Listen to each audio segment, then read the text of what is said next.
दोनों महाशक्तियां मिलकर एक ईरान को टारगेट यहां पर कर रही हैं, उस पर बड़े हमले हो रहे हैं, तो बहुत ज्यादा लंबा जो है टिकने वाला नहीं है। लेकिन अब ये इस तरीके की रिपोर्ट्स आनी शुरू हुई हैं कि नहीं, अभी इसमें वक्त लगेगा। क्या आपका कैलकुलेशन कह रहा है, कहां ये युद्ध जाता है? कि युद्ध करना यूएस के लिए एडवांटेजियस नहीं, उसके एडवांटेज में कुछ नहीं है। बट ये वो वाली बात होती है ना कि एक बड़े प्लेयर के सामने छोटा प्लेयर। अब मेसी के सामने आप कोई डिस्ट्रिक्ट का प्लेयर फुटबॉल का खड़ा कर दीजिए तो कंपैरिजन करना मुश्किल हो जाएगा। ईरान की तरफ से जो अटैक हो रहे हैं उसमें जो अमेरिका के लड़ाकू विमान है उनको टारगेट किया जा रहा है। कुछ तस्वीरें सामने आई जिसमें किस तरीके से उनके विमान जो है वो गिरा दिए गए। बेसिस जो हैं अलग अलग खाड़ी देशों में, उन पर अटैक हो रहे हैं। मुझे नहीं लगता कि ईरान ने वो 3 जहाज गिराए। मुझे नहीं लगता कि ये सोचना कि ईरान ने ठोक दिया है ये गलत होगा।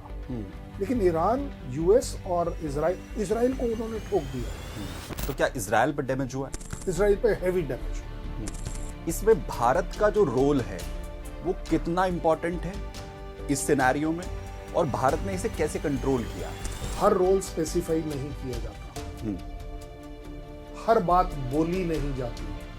If you are a good player you will play the game and your game will tell you how do you play. नमस्कार, अमरउजाला.com देख रहे हैं आप। आपके साथ मैं हूं सुमित चौधरी। इंटरनेशनल लेवल पर जिस तरीके की क्रूशियल सिचुएशंस बने हुए हैं, युद्ध की शुरुआत होती है, अमेरिका इजराइल की तरफ से ईरान पर हमला किया जाता है। एक्सपर्ट्स की तरफ से और खासतौर पर अगर बात करें अमेरिका इजराइल की तरफ से, ये कहीं ना कहीं कैलकुलेशन था कि वेनेजुएला की तरह ईरान के अंदर भी तख्ता पलट होगा, रिजीम बदल जाएगी और हालात पूरी तरीके से कंट्रोल में होंगे। 1 से 2 दिन का ये युद्ध होगा। लेकिन जिस तरीके का पलटवार ईरान की तरफ से हुआ, उसके बाद अब ये कहा जा रहा है कि ये लिमिटलेस सिचुएशंस हो गई हैं। तो क्या ये युद्ध रशिया यूक्रेन की तरह आगे बढ़ेगा? क्या ईरान इतने लंबे वक्त तक टिक पाएगा? और दूसरी तरफ ये कि ईरान जिस तरीके के पलटवार कर रहा है, उसके बाद आगे इस युद्ध में होने वाला क्या है, और क्या ये इजराइल और साथ ही अमेरिका के लिए भी झटका है? इन तमाम चीजों को बहुत गहराई से समझेंगे। हमारे साथ colonel retired Shailendra Singh sir हैं। सर, बहुत शुक्रिया हमारे साथ जुड़ने के लिए। जय हिंद, नमस्कार सर। अभी लगातार हम सिचुएशंस को देख रहे हैं, हम शुरुआत से युद्ध को देख रहे हैं। एक मोटा मोटा पहले यह था कि इस युद्ध में क्या होगा अगर दोनों महाशक्तियां मिलकर एक ईरान को टारगेट यहां पर कर रही हैं, उस पर बड़े हमले हो रहे हैं, तो बहुत ज्यादा लंबा जो है टिकने वाला नहीं है। लेकिन अब ये इस तरीके की रिपोर्ट्स आनी शुरू हुई हैं कि नहीं, अभी इसमें वक्त लगेगा। क्या आपका कैलकुलेशन कह रहा है, कहां ये युद्ध जा रहा है? अगर बिल्कुल सीधा सीधा आकलन किया जाए ना, चीज़ों को आप फोरकास्ट नहीं कर सकते, आप एक्सपेक्टेशंस रख सकते हैं। आर्मी में हमारे यहाँ कहा जाता है कैलकुलेटेड रिस्क ले सकते हैं, कैलकुलेटेड ऑप्शंस निकाल कर ला सकते हैं।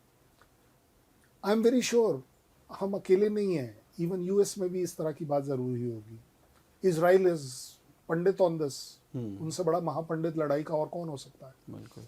लेकिन जैसा हम तब भी बात कर रहे थे, उन दिनों में भी, आज से 1 महीने पहले भी बात ये कर रहे थे कि युद्ध करना यूएस के लिए एडवांटेजियस नहीं है, उसके एडवांटेज में कुछ नहीं आएगा। चाहे वो कितना भी भारी पड़े, ईरान कितना भी छोटा पड़े।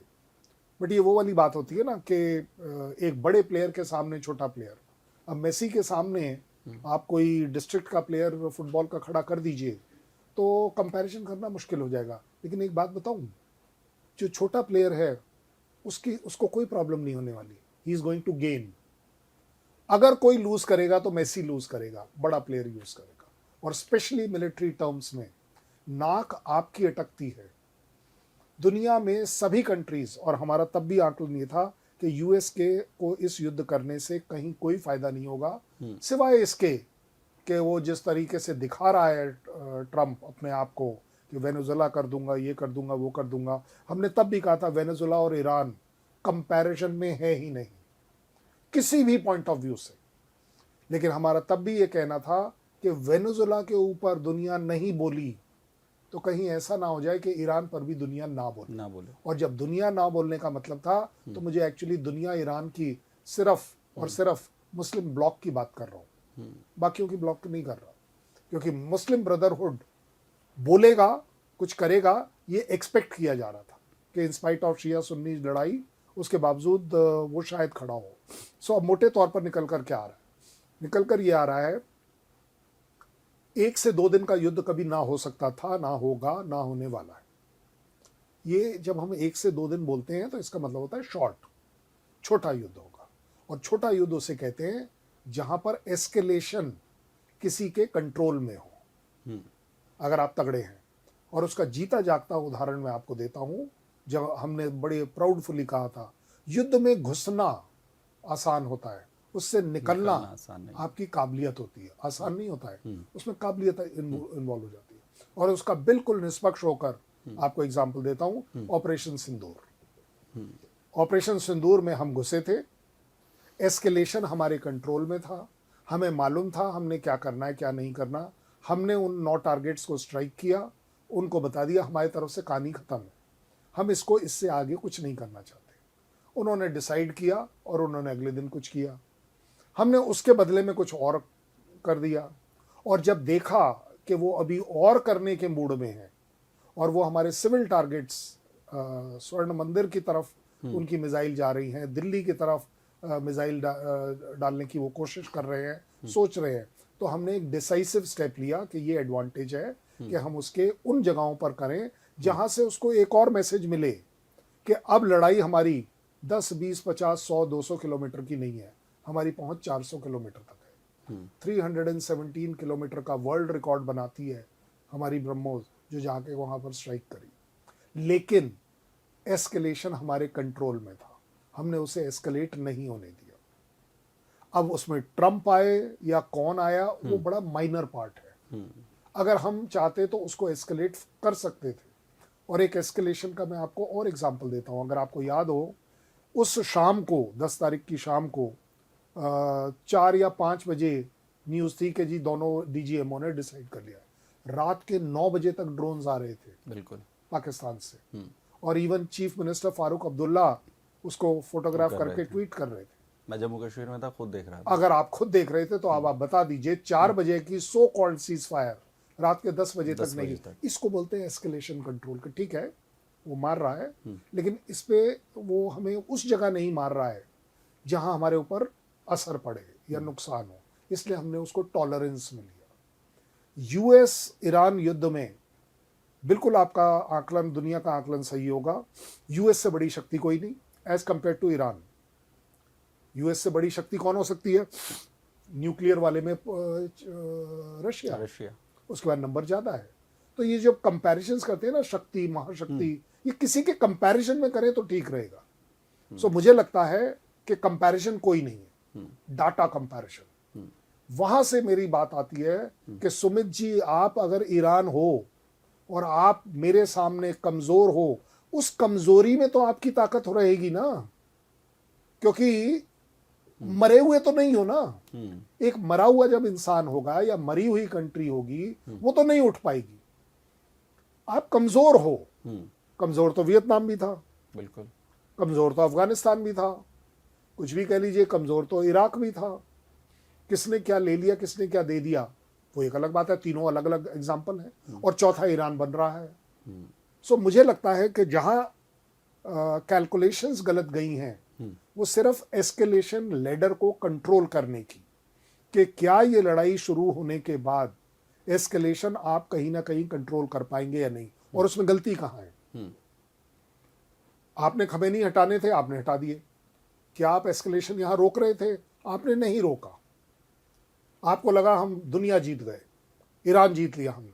आवाम जो है वो 20, 25, 30 हजार जो पहले सड़कों पर आई हुई थी मुल्ला और मौलाना के खिलाफ, तो सपोर्ट करेगी, अब एकदम से वो क्रांति आ जाएगी। आपको वो क्रांति नहीं दिखी, आपने उसे गलत पढ़ा। आपने वो जो कैलकुलेशन करी थी, उसके लिए मोसाद और सीआईए ने मिलकर वहां पर वो पब्लिक के अंदर एक भड़काऊपन नहीं ला पाया। आपने उसे मिसजज किया, लाखों करोड़ों अरबों खरबों रुपया आपने इन्वेस्ट किया, लेकिन वो बात बनी नहीं।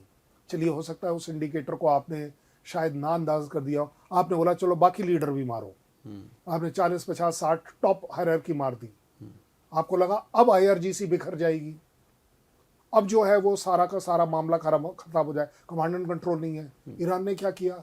ईरान अपने मोज़ैक पर आ गया, मोज़ैक सिस्टम ऑफ वर्किंग। दुनिया में पहली बार देख रहे हैं कि mosaic system of working Iran ने कितने सक्सेसफुली इंटरप्रेट किया। और उसे बड़े सरल शब्दों में कहूं कि अगर हम हेडलेस हों, गर्दन कट जाए, जो ऐसे हमारे याद करिए पुराने टाइम में रामायण वगैरह में चल रहा होता था कि गला कटने के बाद भी वो बहादुर चलाता रहा। This is what is Iran, that is mosaic. कि आपकी कमांड एंड कंट्रोल नहीं भी है तो भी आपकी आर्मी एक वो विजन के लिए लड़ रही है, ऑब्जेक्टिव्स के लिए लड़ रही है। Mosaic has turned out to be the changer, game changer for Iran. आपने कैलकुलेट नहीं किया, आपको लगा कि शायद इराक की तरह सद्दाम हुसैन जाएंगे, कहानी खत्म हो जाएगी, कहानी खत्म हो जाएगी। आपने वो इंडिकेटर गलत पढ़ लिया। आपने तीसरा इंडिकेटर और गलत पढ़ लिया कि आपको लगा कि ईरान कमजोर है, नोइंग फुली वेल।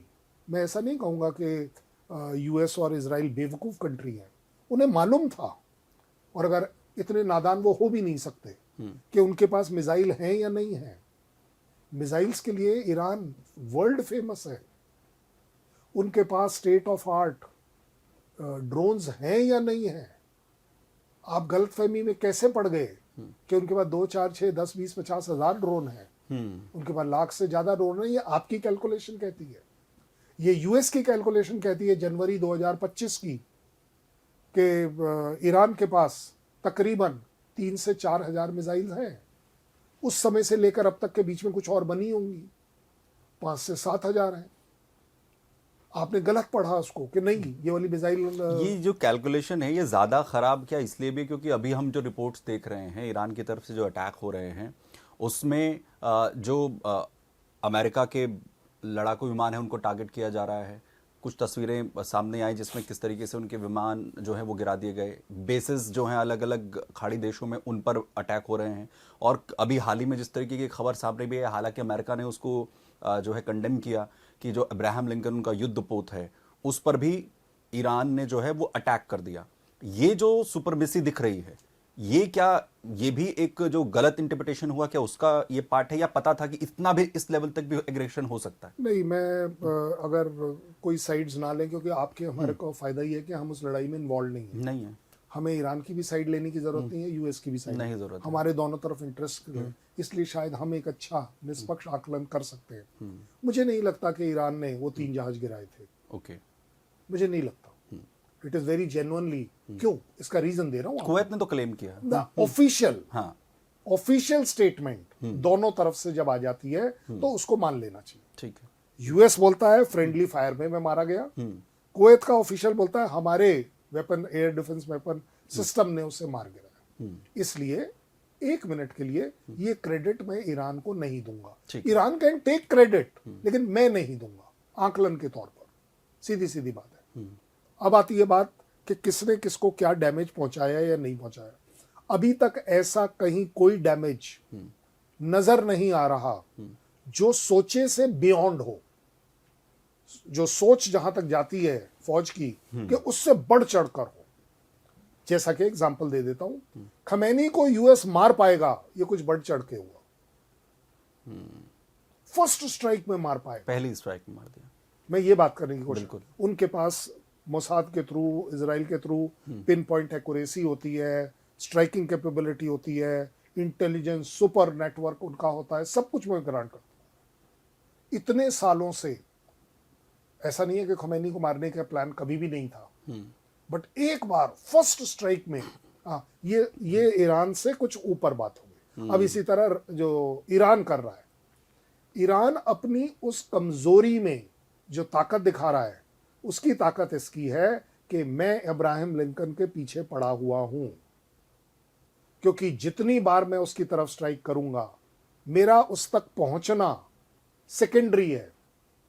मेरा ये डिक्लेयर कर कर उसको उसकी तरफ एम करना इज माय सक्सेस, नंबर 1।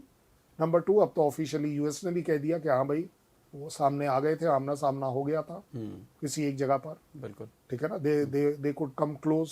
हालांकि मैं कहता हूँ एयरक्राफ्ट कैरियर के ऊपर अगर जब आप क्लोज की बात करते हैं ना तो 50, 60, 100 किलोमीटर की बात मत सोचिएगा।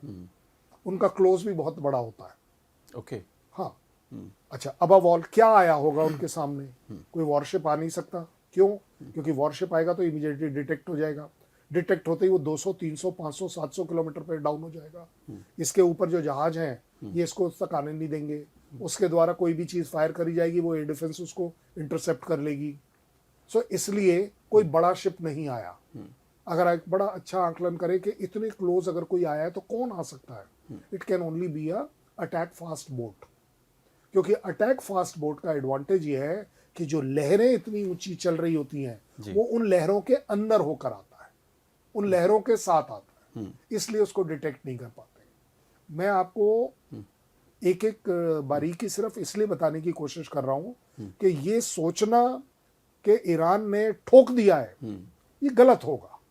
लेकिन ईरान, यूएस और इजराइल को उन्होंने ठोक दिया है, यूएस को अभी तक नहीं ठोका। मैं उसी पर आ रहा था। तो अगर अमेरिका को उस तरीके का नुकसान नहीं पहुंचा है, लेकिन इजराइल में भी अटैक हुए हैं, और हालांकि हम सोशल मीडिया को कंफर्म नहीं करेंगे क्योंकि जब तक ऑफिशियल स्टेटमेंट्स ना आ जाएं, और पिछले कुछ दिन से जिस तरीके से नेतन्याहू को लेकर भी बार बार जो खबरें चल रही हैं, तो क्या इजराइल पर डैमेज हुआ है?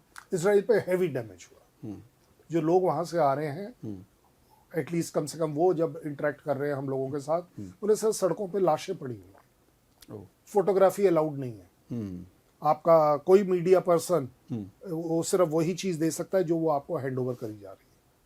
वहाँ आप पिछले बार की तरह नहीं कर सकते कि जो आपने जो इजराइल में बम गिरते दिख रहे हैं, कहीं भी आप वॉक कर रहे हैं, कहीं भी आप ढूंढने की कोशिश कर रहे हैं, इस बार वो अलाउड नहीं है। ओके। क्योंकि वहाँ डेवास्टेशन बड़ा तगड़ा हो रहा है, बहुत ज़्यादा नुकसान इस समय इजराइल उठा रहा है। आगे बात आपने कहा यूएस को हुआ है कि नहीं, यूएस की नाक की लड़ाई है। वो 6 आदमी मरना, वो 7वां आदमी मरना, इससे बड़ी और इंसल्ट नहीं हो सकती यूएस की। क्योंकि उसने अपनी पब्लिक को, ट्रंप ने बोला था कि जी मैं कहीं पर भी अपने बंदे को लूज नहीं करूंगा। You are losing the man power. अब ये एक अलग बात है, आपकी मेरी काबिलियत है कि हम 100 लूज कर भी छींक नहीं मारेंगे, और वहां आधा आदमी अगर यूएस का चला जाए तो उसे जुकाम हो जाता है। ये तो दोनों बड़े क्लैरिटी के साथ है। सो अगर आप ये सोच रहे हैं कि किसने किसको मारा, सबसे बड़ी बात निकल कर आई है ईरान ने भी मारा। कितना मारा अब सवाल नहीं है, किस हद तक मारा कोई सवाल नहीं है। और अब जो लेटेस्ट चल रहा है, मेसी के सामने एक जनरल फुटबॉलर अगर एक गोल भी मार रहा है, गोल नहीं मार रहा है, गोल पोस्ट की तरफ मार रहा है। गोल मार दिया तो बहुत बड़ी बात हो जाएगी, फिर तो अब्राहम लिंकन नहीं बचेगा। ये मैं आपको बता दूं। गोल का मतलब ये होगा, गोल का मतलब ये जरूर होगा कि अब्राहम लिंकन के ऊपर मिसाइल जाकर, टॉर्पिडो लाकर लग गई। यस, गोल एक सुपर गोल हो जाएगा, जिसको मैं कहूंगा कि अब्राहम लिंकन डूब गया। उसका एक एग्जांपल दे देता हूं। यूक्रेन वॉर में मॉस्कोवा शिप जो अभेद्य मानी जाती थी, बिल्कुल गिरी ना।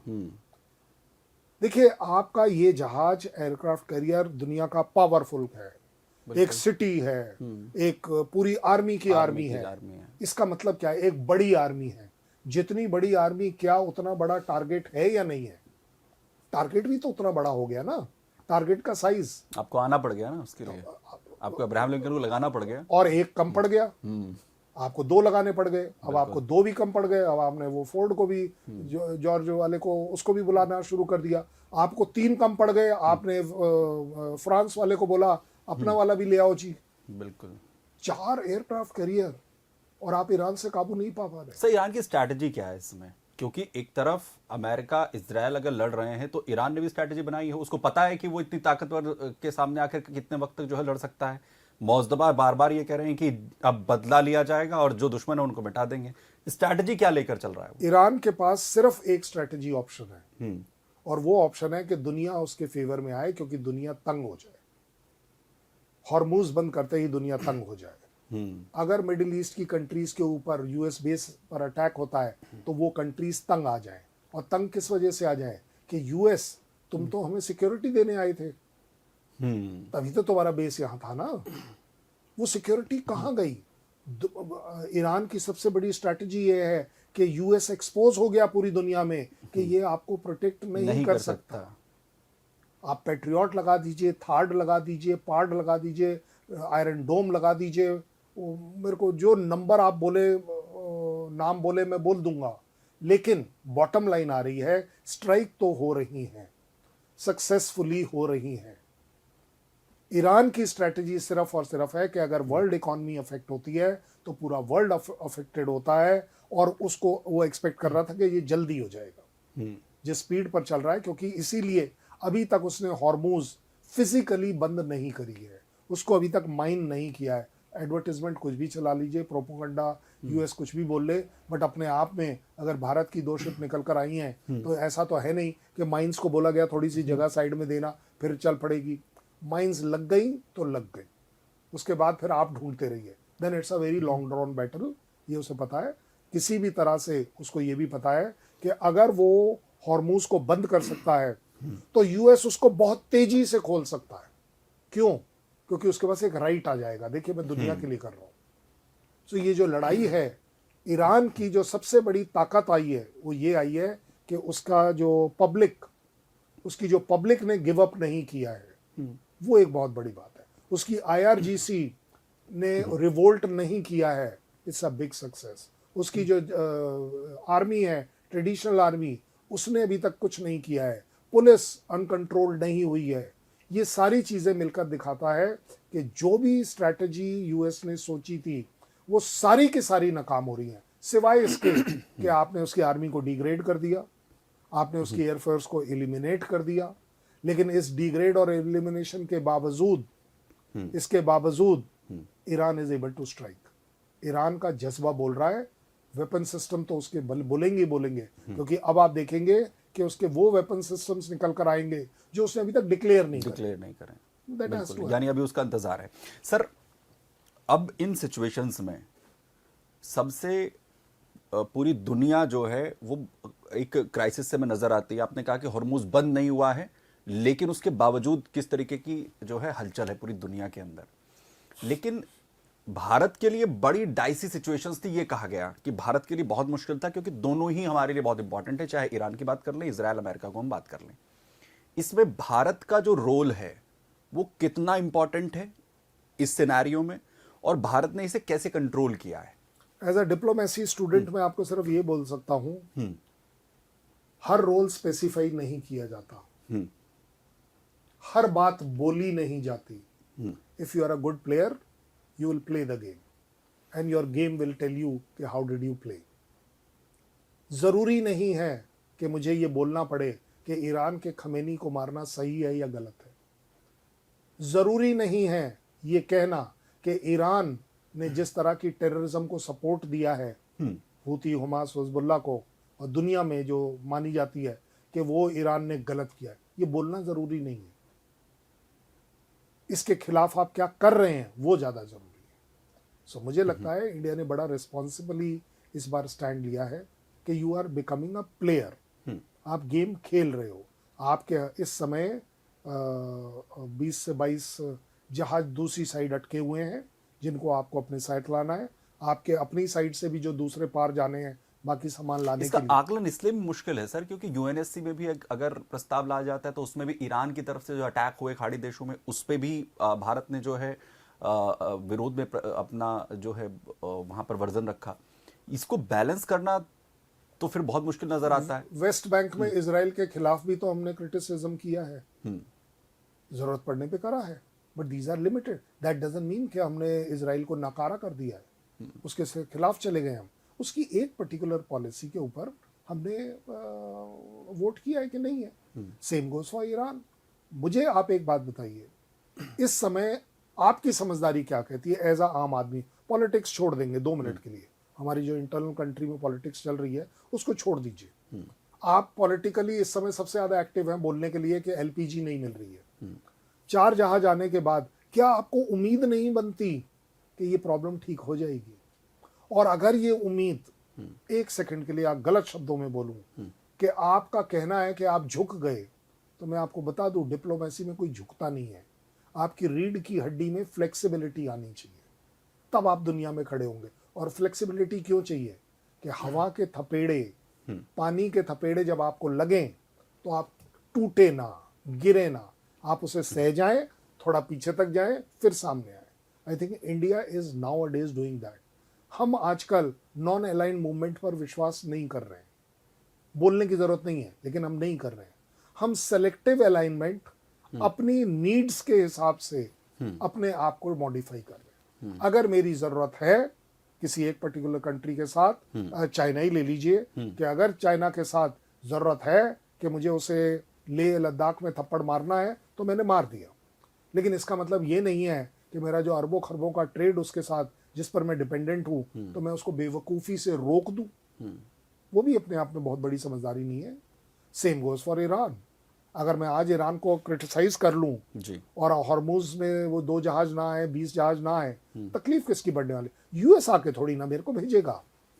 और अगर जैसा लोगों ने कह दिया, मैं अब उसको बड़ी सही शब्दों में डाल रहा हूं अब, कि अगर लोगों ने कह दिया कि जी चलिए वो 30 दिन की परमिशन दी गई है ऑयल की, उसको आप बड़ा ले रहे हैं, और बोला जा रहा था कि आपने बंद करना पड़ा आपको रशिया से लेना, बंद कभी ना हुआ था, ना हुआ है और ना होगा। ऑयल हम अभी भी खरीद रहे हैं। यस, सही बात बोलेंगे तो मैं मान जाऊंगा। बंद किसने किया था? बंद किया था प्राइवेट परचेजर्स ने। कौन है वो private purchaser? Starting with Reliance है, क्योंकि रिलायंस को जिम्मेदारी से पता था कि अगर मैंने ये ऑयल खरीदा और रिफाइन किया तो दुनिया में जो मेरा ट्रेड है उस पे यूएस सैंक्शन डाल सकता है। देश पे तो डालेगा नहीं शुरुआत में, कंपनी पे डाल देगा, मेरा घाटा है। और उसका फायदा देखिए, दुनिया की 60 साल बाद पहली सबसे बड़ी रिफाइनरी यूएस की कौन लगा रहा है? कौन बना रहा है? रिलायंस बना रहा है। विजन देखिए। इस छोटे से लॉस को कि मुझे रशिया का ऑयल लेना है या नहीं, वर्सेस उसने किया बड़ी, तो अब आप क्या बोलेंगे कि मैं यूएस के फेवर में हूं या अगेंस्ट में हूं? There is nothing called as favour, these are needs. देशों की जरूरत है। ये वही ट्रंप है जिन्होंने पाकिस्तान को लात मार रखी थी पिछले टर्म में, इस बार उन्होंने गले में रखा हुआ है, गोद में बिठा रखा है। ये टाइम टू टाइम जरूरत है। क्यों? क्योंकि उन्हें मालूम है कि अगर ईरान में एंट्री करनी है तो one of the best possibility to enter is Pakistan, Balochistan. सीधा बात है। तो अपने जरूरतों का मामला है, इसमें कहीं कोई परमानेंट दोस्त और दुश्मनी की बात नहीं है। सर, ये बहुत इंपॉर्टेंट है कि हम किस तरीके से इन जो है सिचुएशंस को बैलेंस करते हैं। लेकिन अब ये जो सिचुएशंस है, क्योंकि सिर्फ ये अमेरिका, इजराइल या ईरान के बीच में नहीं है, हम उधर रशिया और यूक्रेन के बीच में देख रहे हैं। कोरिया को लेकर भी अपडेट्स आए कि उन्होंने भी मिसाइल्स जो हैं वो डाले। हर जगह ये सिचुएशंस बनती हुई दिख रही हैं। इसमें अपना जो डिफेंस है उसको बहुत मजबूत करना, और भारत पिछले लंबे वक्त से इस पर लगातार काम भी कर रहा है। हॉर्मूज जैसी सिचुएशंस जब बनी हैं, जब ये क्रिटिकल हालात आ रहे हैं, तो सिर्फ ये कह देना कि जो सेंट्रल गवर्नमेंट है या जो सेंट्रल डिसीजन है सिर्फ वहां से चीजें होंगी। ओवरऑल अगर हम बात कर रहे हैं अपने स्टेट्स की, खासतौर पर अगर मैं उत्तर प्रदेश का भी जिक्र करूं इसमें, तो वहां से आपको क्या लगता है कि डिफेंस में कितना रोल जो है हमारे स्टेट से आ रहा है? अभी हाल ही में ब्रह्मोस जैसी फैसिलिटीज को स्टार्ट किया गया, डिफेंस कॉरिडोर को लेकर वहां पर जो है काम किया गया। तो फिलहाल में स्टेट्स के लिहाज से कितना इंपॉर्टेंट रोल जो स्टेट्स हैं वो प्ले कर सकते हैं या प्ले कर रहे हैं? हर वॉर दुनिया की आपको एक सीख जरूर दे देती है। और पिछली कुछ वॉर्स में, चाहे वो यूक्रेन वॉर ले लीजिए, चाहे ईरान वॉर ले लीजिए, चाहे किसी भी तरह की कोई वॉर ले लीजिए, एक सीख जरूर देती है। आप अपनी वॉर मशीनरी के लिए दूसरे पर अगर डिपेंडेंट हैं तो आप लड़ नहीं पाएंगे। यूएस जैसा country, top most economy, top most power, already बातचीत चल रही है ग्राउंड पर कि भाई साहब इंटरसेप्टर कम पड़ने वाले हैं, कहाँ से लाएं? आप सोच लीजिए, रशिया जैसी इकॉनमी, उसको ड्रोन्स की जरूरत पड़ने लगी जहां पर ईरान ने दे दिए। ये बिल्कुल लाइव एग्जांपल्स दे रहा हूं। बिल्कुल, ये वो कंट्रीज हैं जिनके पास एक्चुअली क्या कमी है? कोई कमी नहीं है, कोई कमी नहीं। They can stand. सो वहां से मुझे लगता है भारत ने एक अच्छी ऑलरेडी शुरुआत करी है।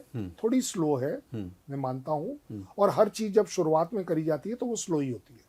शुरुआत में कभी भी कोई चीज एकदम से तेज नहीं चलती है, लेकिन एक बार वो स्पीड पकड़ लेती है। मॉल्स इंडिया में जब आए थे, लोगों ने कहा था कि शायद ये किराना स्टोर को खा जाएंगे।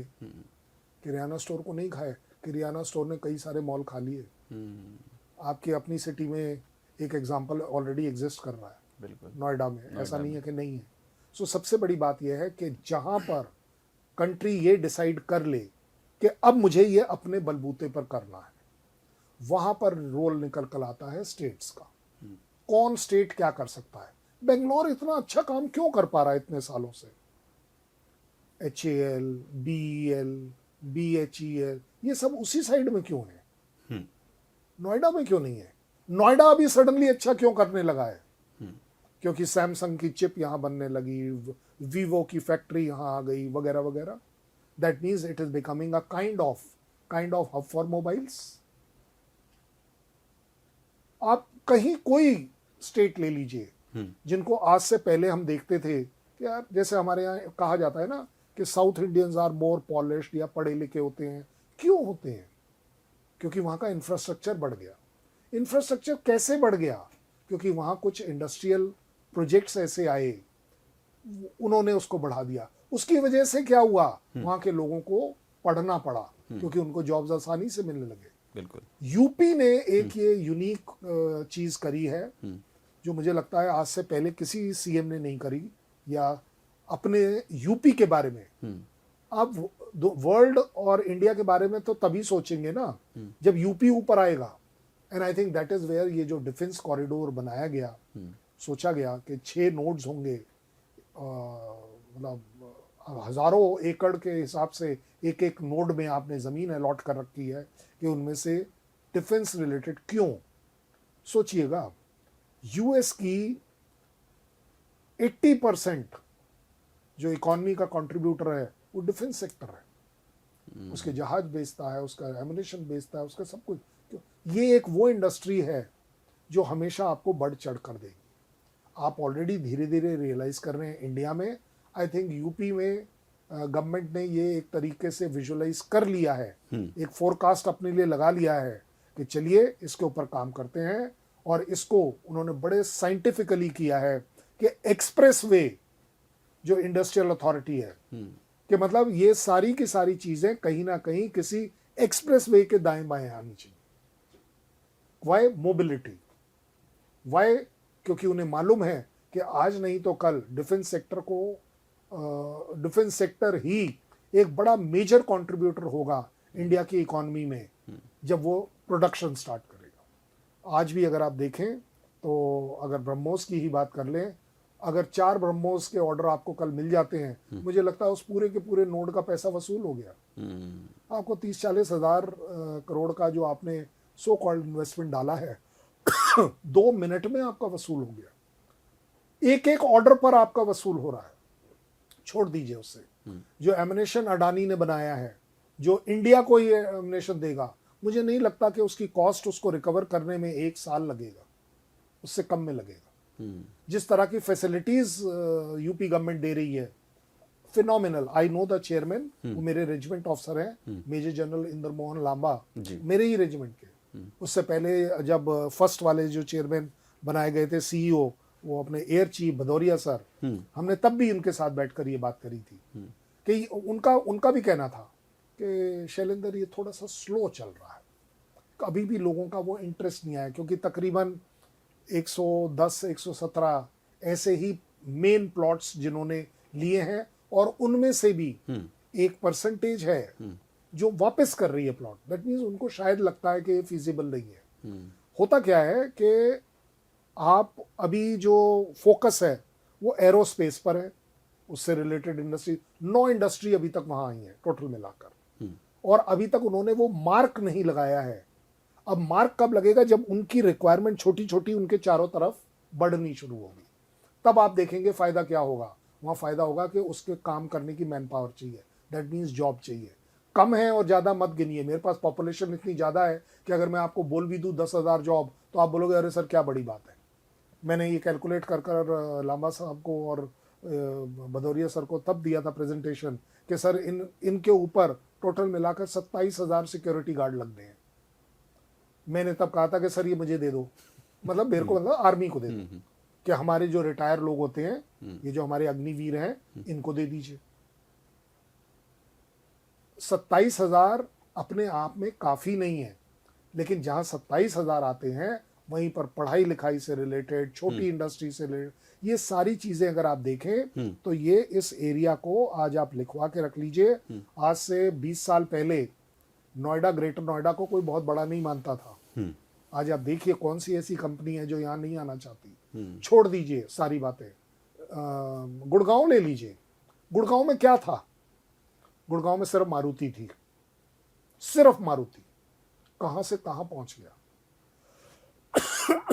जहां कहीं पर भी आप इंडस्ट्रियल हब बनाएंगे, और लेटेस्ट ट्रेंड कहता है कि वेपन और ये जो मिलिट्री इक्विपमेंट हार्डवेयर है, इससे रिलेटेड जो इंडस्ट्री है उसका स्पीड जो होगा वो दुनिया में रिक्वायरमेंट है, इसलिए ज्यादा होगा क्योंकि you will be able to export. I think हर स्टेट शायद पीछे छूट गया, यूपी आगे निकल गया। तो ये जो इनिशिएटिव यूपी की तरफ से लिया गया है और ख़ास तौर पर यूपी डीआईसी की तरफ से जो 6 अलग अलग नोड्स इसमें बनाए गए हैं, तो ये आत्मनिर्भर भारत क्योंकि एक सीधे तौर पर एक जो विजन लेकर चला जा रहा है, उसमें इसका कंट्रीब्यूशन कितना बड़ा होगा? देखिए, बड़ा सीधा सीधा अगर एज अ फौजी आपको बात करूं, आत्मनिर्भर भारत क्या होता है? आत्मनिर्भर भारत ये होता है कि मैं अपने ऊपर निर्भर हूं, आप अपने ऊपर। आप एज अ एंकर अपनी अर्निंग कर ले, बहुत अच्छी बात। मैं आपके साथ बैठकर कुछ अर्निंग कर लूं, मेरे लिए बहुत अच्छी बात। आत्मनिर्भर भारत जब बनेगा जब आत्मनिर्भरता के लिए हर स्टेट कंट्रीब्यूट कर रहा है। अगर स्टेट की प्रॉस्पेरिटी है तो आप मुझे बताइए किसकी प्रॉस्पेरिटी है? देश की प्रॉस्पेरिटी है। अगर देश का एक स्टेट वेपन सिस्टम बना रहा है तो वो किसके लिए बना रहा है? वो देश के लिए बना रहा है, क्योंकि जब वो एक्सपोर्ट करेगा तो वो अपने स्टेट के लिए नहीं करेगा, वो देश के लिए करेगा। लेकिन जब वो देश के लिए अपने वेपन सिस्टम्स देगा, जो एमुनेशन देगा, तो वो किसके काम आएंगे? देश के काम आएंगे। लेकिन उसकी अर्निंग की वजह से एक उस स्टेट के अंदर प्रॉस्पेरिटी आएगी, जॉब्स आएंगे, इंफ्रास्ट्रक्चर आएगा, आपका पूरा माहौल बदल जाएगा। मैं तो ये कह रहा हूँ। सो इसलिए मुझे लगता है कि make in India is a bigger slogan. Okay, ये आपके मेरे सबके लिए अपने अपने लेवल पर एप्लीकेबल है। आज की तारीख में जो स्टेट इसका फायदा नहीं उठाएगा, इसके ऊपर काम नहीं करेगा, आप देख लीजिएगा वो बहुत पीछे रह जाएगा। अभी तक जो एक मोटा मोटा आंकड़ा है यूपी डीआईसी का, इसमें 35,000 करोड़ के आसपास के जो इन्वेस्टमेंट प्रपोजल्स हैं वो अभी तक जो हैं वो मिले हैं। बहुत बड़ा नंबर है, लेकिन आप कह रहे हैं कि अभी तो बहुत स्कोप है इसके अंदर, अभी तो बहुत गुंजाइश जो है वो बाकी है, शुरुआत है ये तो। और भारत का जो कुल डिफेंस प्रोडक्शन है डोमेस्टिक, उसके लिहाज से तो ये कितना बड़ा कंट्रीब्यूशन होगा? देखिए, 35,000 करोड़ को आप एक बड़ा अमाउंट नहीं बोल सकते, स्पेशली डिफेंस इक्विपमेंट में। It's not a big amount. मान लीजिए मेरी बात, रुक जाइए 10 साल, आप देख पाए, शायद मैं ना भी देख पाऊं। अरे सर, 35 लाख करोड़ से कम अगर कहीं गया तो आप बताइएगा। स्कोप उतना है, ये स्कोप की बात चल रही है। जो जितना जल्दी करेगा, आप सोचिए ना कि ये जो एक्सप्रेसवे और हाईवेज अगर आज से 40 साल पहले बन गए होते तो, ये मोबाइल तो बाहर की कंट्रीज में 25-30 साल से चल रहा है, हमारे यहाँ नहीं चल रहा है। तो कंप्यूटर अगर राजीव गांधी, गवर्नमेंट्स के ऊपर मत जाइए, कोई पॉलिटिक्स नहीं करें, अगर राजीव गांधी कंप्यूटराइजेशन नहीं लाए होते तो वो तब लाए, तब आप देख रहे हैं कि आज आप अपने आप को जाइंट समझ रहे हैं। आपके जो लोग हैं बीच में जो पढ़े लिखे हैं, वो कौन सी ऐसी बाहर की कंपनी है जिसके सीईओ नहीं है? ऑब्वियसली आप सोचिए ना, ये तो हमारा आइटम था ही नहीं, ये तो किसी और का था। हमारी बेंगलोर जो है वो आईटी सिटी बन गई, हैदराबाद अपने आप को आईटी सिटी बना बैठा। हमारे यहाँ के लोग बाहर की कंपनीज में जाकर सीईओ बने हुए हैं। क्यों है? क्योंकि हमारा ये जो 20, 25, 30 साल का एक्सपोजर है इसके ऊपर, इसने हमें डेवलप किया। मान लीजिए मेरी बात, same will happen to UP. UP के ये जो आगरा, अलीगढ़ जो सो कॉल्ड गुंडागर्दी वाले क्षेत्र माने जाते थे, झांसी डाकुओं का क्षेत्र माना जाता था, इन सारी जगहों का नाम आप देखेंगे कैसे बढ़ेगा। इन्हें अपने आप में स्मार्ट सिटी बनाने की कोई जरूरत नहीं पड़ेगी, जो बाकी जगह बनानी पड़ रही है। They will become on their own. क्यों? क्योंकि उनकी जरूरत ऐसी आएगी। बिजनेस करने के लिए, इंफ्रास्ट्रक्चर को मेंटेन करने के लिए आपकी रिक्वायरमेंट्स ऐसी आने वाली हैं कि ये सिटीज अपने आप ग्रो करेंगी। जब ये सिटीज ग्रो करेंगी तो प्रदेश ग्रो करेगा, और जब प्रदेश ग्रो करता है तो देश जरूर ग्रो करता है। सर क्योंकि जो ईरान वॉर से कई लेसन्स हैं इसके बाद, उस पर हम लगातार बात भी कर रहे हैं। इसमें हमने ये भी देखा कि ग्लोबल सप्लाई चेन्स किस तरीके से डिस्टर्ब हुई हैं और हम उस पर लगातार वर्क भी कर रहे हैं। और अगर यूपी जैसा स्टेट उसमें खुद को रिजिलियंट बनाने के लिए, मजबूत बनाने के लिए अगर वर्क करता है तो इंडिजीनियस प्रोडक्शन बढ़ाकर, जो स्किल्स हैं उन्हें हम जो है बढ़ाकर कितना बड़ा रोल प्ले कर सकते हैं उसमें, यूपी के लिहाज से कितना बड़ा रोल प्ले हो सकता है? मैं आपको एग्जाम्पल के साथ बात करता हूँ, उदाहरण दे देता हूँ तो आपको समझ आ जाएगा। कारगिल हुआ, कारगिल में बोफर्स ने दबादब गोले बरसाए, मेरी रेजिमेंट ने भी बरसाए, हमें गोले कम पड़ने लगे। अच्छा, हम भगते फिरे, अब कहाँ से लाएं? जिसने जो बोला हमें उस रेट पर लेना पड़ा। 10 रुपए की चीज हमें 37 रुपए में मिली। मतलब इतना ज्यादा फर्क डिफरेंस है, 3 गुने से ज्यादा फर्क हुआ। आप 1 मिनट के लिए सोचिए कि यही वाले डिफेंस कॉरिडोर्स आज से 30 साल पहले बन गए होते, 40 साल पहले बन गए होते।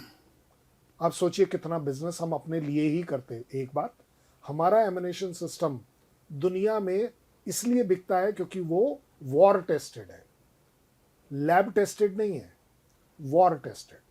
HQ9 चाइना की air defence system lab tested थी, वॉर टेस्टेड नहीं थी। मैं क्रिटिसाइज नहीं कर रहा, मैं इवेलुएट कर रहा हूं। पाकिस्तान की वही वाली HQ9 गिर गई, नहीं कुछ कर पाई। ईरान की HQ9 बेकार सिद्ध हो गई, कौन खरीदेगा? Same goes for me. अगर मेरे प्रदेश की बनी हुई चीज, अगर मैं, और मेरे से बड़ा कौन है? आप सोचिए तो सही, हम आज की तारीख में तकरीबन 2 लाख करोड़ का कैपिटल आउटले रख रहे हैं फॉर डिफेंस। मतलब ये तो हमें खरीदना ही खरीदना है। अब इसमें से कितना पार्ट बाहर का खरीदेंगे, कितना, वो एक अलग सेकंड। लेकिन अगर मेरे यहाँ अवेलेबल है, मैं क्यों खरीदूंगा राफेल? अगर मेरा तेजस काम कर सकता है तो मैं सेटिस्फाइड हूं उससे। मैं क्यों खरीदूंगा GE 4004 इंजन जो USM खरीद रहे हैं? क्यों खरीदूंगा अगर मेरा अपना है? कल्याणी को आप बता दीजिए, मैं आजकल आर्टिलरी गन बाहर से क्यों नहीं खरीद रहा? मैं वो जो अर्जुन वाली जो हमारी बनी है, कल्याणी ग्रुप ने जो बनाकर दी है, मैं उसे क्यों चला रहा हूं? क्योंकि इट इज मैटर ऑफ कि भाई जो चीज मुझे 10 रुपए में यहां मिल रही है, मैं बाहर 70 रुपए में भी अगर ले लेता हूं तो उसकी रिलायबिलिटी नहीं है। कल उसकी सप्लाई चेन कौन करके देगा? इंडिया का एक बहुत बड़ा जो एडवांटेज है कि we are good at supply chain. हमारे यहां सिर्फ तकलीफ यह है कि मेरी सप्लाई चेन थोड़ी महंगी पड़ रही है। जहां मेरी सप्लाई चेन तकरीबन 10 से 12 रुपए की पड़ती है, वर्ल्ड का ट्रेंड है कि वो सेम सप्लाई चेन 3 से 4 रुपए पड़नी चाहिए। इस वजह से अभी तक मैं कंपटीशन में उस लेवल पर नहीं आ पा रहा हूं जहां पर मैं वर्ल्ड को बीट कर पाऊं। लेकिन वही बात है, दरिया पार तो जब करोगे ना, जब छलांग मारोगे। छलांग आपने मारी है, ये एक बहुत बड़ी विजन है। इसके अंदर फॉल्ट फाइंडिंग ना करें, इसके अच्छे क्रिटिक बने, इसमें कैसे चीजें ऐड हो सकती हैं क्रिटिक बन के, वो बताएं कि सर ये कमी है, इसमें ये चीज हो सकती है। किसी ने कल हमसे बोला कि सर ये लड़ाई में जो है ये सरकार को रोकनी चाहिए क्योंकि हमें तेल नहीं दे पा रही है। मैं कहा एक बात बताओ, आप तरीका बताओ कि तेल कैसे आ जाए? कोई तरीका आपका है दिमाग में? बोले जी ये हमारा काम नहीं है। अगर आपका काम ही नहीं है तो फिर बचा क्या है? So same goes for defence corridor. हर आदमी का जिम्मेदारी बननी चाहिए, हक बनना चाहिए। यूपी के तो CM ने मांगा भी है बाय द वे कि आप सजेशंस दीजिए और आपको वो बाद में अवार्ड भी दिया जाएगा कि कैसे देश और प्रदेश इंप्रूव कर सकता है। वो प्रदेश की बात करते हैं जो कि जायज है, वो देश की बात नहीं करते। हेमंता दास विश्वास क्या बोलता है असम के लिए? बोलता मुझे मेरा असम से मतलब है, मेरा मुसलमान है, अगर हिंदू मुस्लिम भी कर लो। मुझे उनकी ये बात अच्छी लगी। बोले मेरे असम का मुसलमान का रिप्रेजेंटेटिव ओवैसी नहीं हो सकता, मेरे कंट्री की डिफेंस रिक्वायरमेंट का ठेकेदार, थानेदार मैं यूपी होना चाहिए, मैं मध्य प्रदेश होना चाहिए। Why should I be dependent on Rafale? जहां पर न्यूज आई कि वो सोर्स कोड नहीं मिलेंगे तो हम ये नहीं जोड़ सकते और वो नहीं जोड़ सकते। आज भी अगर आप कह लीजिए, चाहे आप सुपर सुखोई बना लीजिए, कुछ भी कर लीजिए, है तो सुखोई उसी का ना जिसका है। आप बताइए मुझे। सो अपनी ओन अपने टाइम जरूर लग रहा है, और मेरे हिसाब से इतना टाइम इसलिए लग रहा है क्योंकि हम शायद अभी भी इस पर उतने सीरियसली नहीं उतर रहे हैं। एक सिर्फ यूपी उतरने से काम नहीं बनेगा, इन्वेस्टर्स दूसरे भी आने पड़ेंगे जिनको ये नजर आना चाहिए कि इसमें क्या है। वो जो 2, 4, 6 लोगों ने अपने अपने प्लॉट अलॉट कराकर कैंसिल करे हैं, उनके रीजंस को इवैल्यूएट करना चाहिए। उनकी क्या अप्रीहेंशन है, क्या वो जो 1 विंडो क्लियरेंस की बात चली थी, क्या उनको नहीं मिल रही, कहीं चैलेंज है, उसको ठीक किया जाए। हम तो बोल रहे हैं सीईओ को ये बातें कि भाई आप एक पर स्टडी ग्रुप बिठाइए, आईआईटी को बोलिए इस पर स्टडी करेगा, एमबीए को बोलो इस पर स्टडी करेगा कि कैसे मैनेजमेंट ठीक किया जा सकता है, क्या बेटर ऑफर किया जा सकता है। और जब हम कहते हैं बेटर, तो उसके अंदर फॉल्ट निकालिए, लेकिन फॉल्ट वो निकालनी चाहिए जो कि आप सॉल्व करने के काबिल। सिर्फ फॉल्ट है बोल देने से तो बात नहीं बनेगी, क्योंकि देश में अगर काम हो रहा है तो कुछ जगह पर गलत भी होगा, सारी चीज़ें ठीक नहीं होती हैं। उस पॉइंट ऑफ व्यू से मैं बोलता हूं कि शायद defence corridor should be treated very very seriously. It should be a top priority, it should be a top priority for government to support, to give, मैं तो कहूंगा इवन कंसेशंस अगर देने पड़ते हैं आप दीजिए, इंडस्ट्री को मोटिवेट करिए, उसको 5 के बजाय 10 साल का टैक्स फ्री हेवन दीजिए कि चल भाई तू आ, तेरे को अगर डर है कि तू यहाँ नहीं कमा पाएगा, हम तेरी गारंटी है। तेरे को जो बैंक गारंटीज देनी पड़ती है, तेरे को जो लोन लेने पड़ते हैं, उसको मेक इन इंडिया में हम दिलाते हैं आपको। आप बताइए क्यों नहीं हो सकता। मैं तो कह रहा हूं एक मीडिया का चैनल आप खड़ा कर लीजिए डिफेंस कॉरिडोर का, जिसको गवर्नमेंट सपोर्ट करनी चाहिए कि इससे रिलेटेड क्या कर सकते हैं, क्या हो रहा है, क्या आगे बढ़ सकता है, वर्ल्ड के क्या ट्रेंड्स हैं। ये टॉपिक अपने आप में, क्योंकि वॉर 66 कंट्रीज में लगी हुई है दुनिया के। बिल्कुल, वर्ल्ड वॉर की आपको कोई जरूरत नहीं है अब। World is already at war, the whole world is on economic war. सब एक दूसरे की इकोनॉमी की तरफ देख रहे हैं, सब अपनी इकोनॉमी को बढ़ाना चाहते हैं। आई डोंट माइंड, बढ़ाइए, दूसरे की घटाना चाहते हैं। तकलीफ यहाँ है। इंडिया को इस समय ये चीज बड़े ध्यान से चलनी पड़ेगी, बड़े मजबूत कदमों से चलना पड़ेगा। डिफेंस कॉरिडोर किसी हालत में, किसी भी हालत में फेल नहीं होना चाहिए। एक स्टेप आगे सक्सेसफुल होना चाहिए, ओवरवेलमिंगली सक्सेसफुल होना चाहिए। एक थंडरिंग सक्सेस आनी चाहिए कि 4-6 इंडस्ट्री का, अगर मैं तो कह रहा हूं अगर स्टॉक मार्केट बढ़ गया तो आप सोच लीजिए कि कौन नहीं आएगा, वो अपने आप में लूज करेगा। बिल्कुल, यानी कि बहुत इंपॉर्टेंट रोल जो है वो प्ले कर रहे हैं स्टेट्स। यूपी बहुत अच्छा जो अपना रोल है इसमें प्ले कर रहा है, और ये बहुत ज़रूरी है कि अगर आपको इंटरनेशनल लेवल पर अपना जो प्रेजेंटेशन है उसे और मजबूत करना है, अपनी छवि को मजबूत करना है, तो आपको अपना योगदान इस तरीके से यहाँ पर देना है। और इंटरनेशनल वॉर को लेकर, ये इंटरनेशनल सिनेरियो को लेकर जो आपने तमाम बातें सर रखी हैं, आउटस्टैंडिंग सर, बहुत शुक्रिया, थैंक यू सो मच हमारे साथ जुड़ने के लिए।